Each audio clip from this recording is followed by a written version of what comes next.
A l'Infopremià d'avui repassarem les notícies més destacades dels darrers dies, com el ple municipal que es va celebrar aquest passat dilluns 11 de juny o la 5a edició de la cursa Sant Jaumenca, disputada dissabte dia 9. Comencem!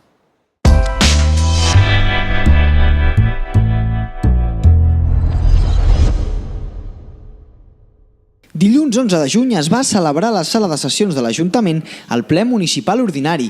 18 punts van conformar el ple, marcat per la renúncia del senyor Pedro Bailón Díaz del Partit Popular al càrrec de regidor de l'Ajuntament de Premià de Dalt per motius personals.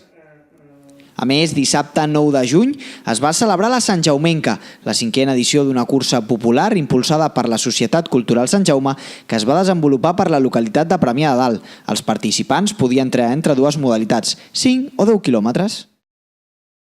I abans d'acabar, recordem que la Festa Major de Premià de Dalt 2018 és a tocar i el municipi ja escalfa motors. Per això aquests dies ja s'han començat a fabricar les bombardes per la guerra de bombardes entre ibers i romans, una de les activitats més participades de la festa.